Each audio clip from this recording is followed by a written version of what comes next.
No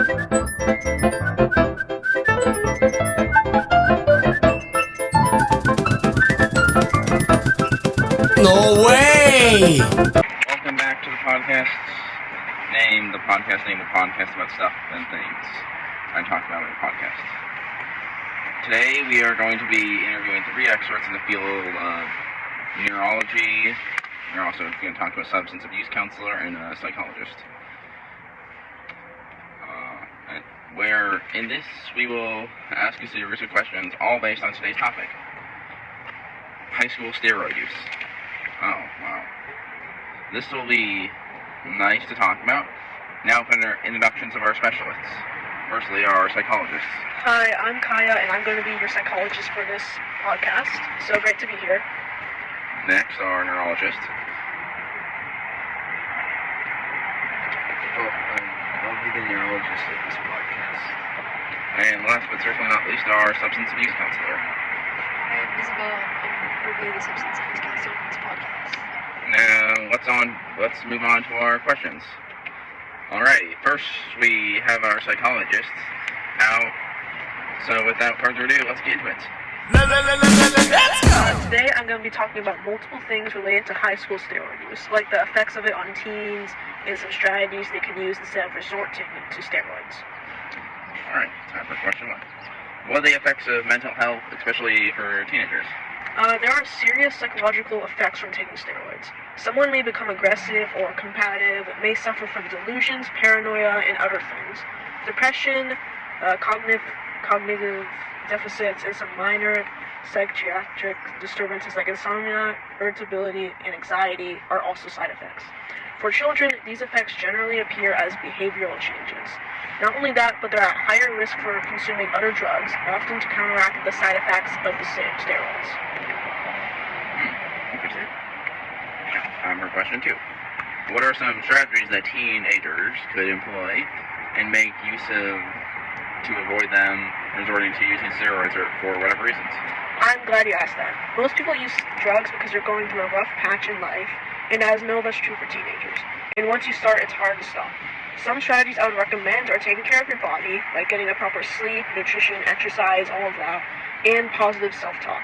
Anxiety and low self-esteem can lead to using steroids sometimes, especially since they're framed as a miracle drug. So take a deep breath and don't make impulsive decisions. Remember that steroids won't make you happy and it won't make you successful. And finally, I would like to say that steroids don't actually help. The side effects outweigh the good that the drug can give you, especially if it isn't prescribed by a doctor. It's also illegal to use steroids. So considering all of this, is it really worth it to use steroids as a teen athlete or just for fun? It's not good for you physically, mentally, or legally.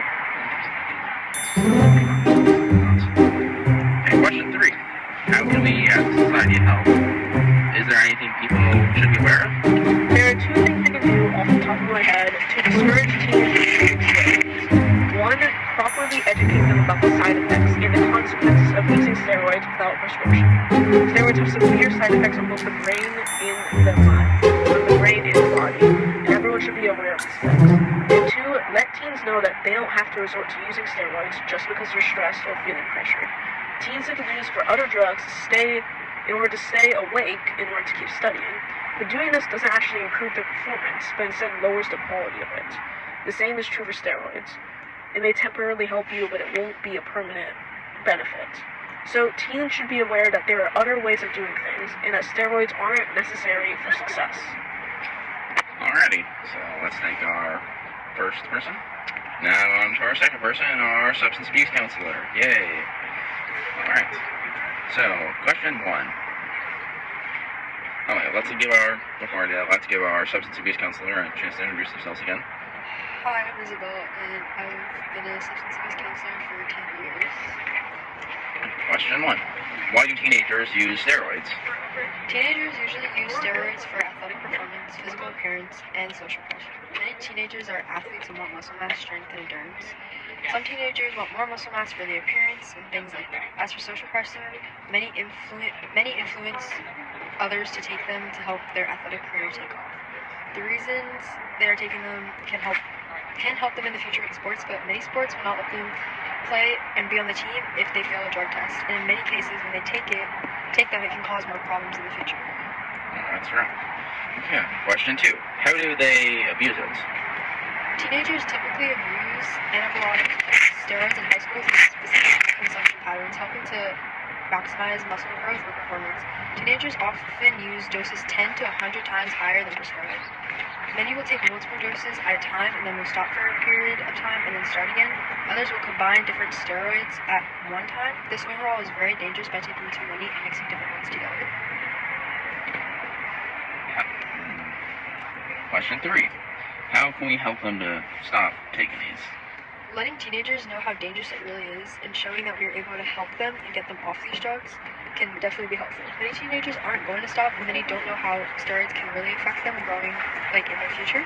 I believe that some teenagers will hear certain effects and what it is really doing to their body and brain and will decide to stop taking them. Teenagers aren't going to listen based off certain reasons, but they will be able to consider and rethink about why they're taking them in the first place and can hopefully stop. Now, lastly, our neurologists. Hello, my name is Hunter and I'm a neurologist. Today I will be answering questions about steroids and how they affect the brain and neural pathways. Alrighty. Question 1. How does the use of anabolic steroids physically affect the development of a high school athlete? Because high school athletes are typically still in a period of growth, steroids can cause permanent physiological damage, most notably a premature closure of the fascial growth plates. This effectively stunts bone growth, preventing the individual from reaching their full biological height. Additionally, the excessive introduction of synthetic endogens triggers the HPG axis to shut down natural hormone production, leading to systemic issues like liver damage, increased cholesterol levels, and significant dermatological problems, such as severe cystic acne. Wow. Okay, question 2. Why are the behavioral changes associated with steroid abuse particularly dangerous for the adolescent brain? The adolescent brain is currently undergoing significant remodeling from the prefrontal cortex, the area responsible for impulse control, executive function, and long-term consequence assessment. Steroid abuse disrupts this development by inducing neurochemical imbalances in dopamine and serotonin levels. This results in roid rage, characterized by extreme aggression, violent mood swings, and a decreased threshold for frustration. These behavioral shifts are dangerous because they impair the athlete's ability to engage in rational decision-making, often leading to social isolation, legal troubles, and severe depressive episodes when the drug is withdrawn. Why are the physical effects of steroid abuse the same for male and female athletes? While both genders share risks like heart disease and liver damage, the hormonal manifestations are gender-specific due to different levels of testosterone in the body.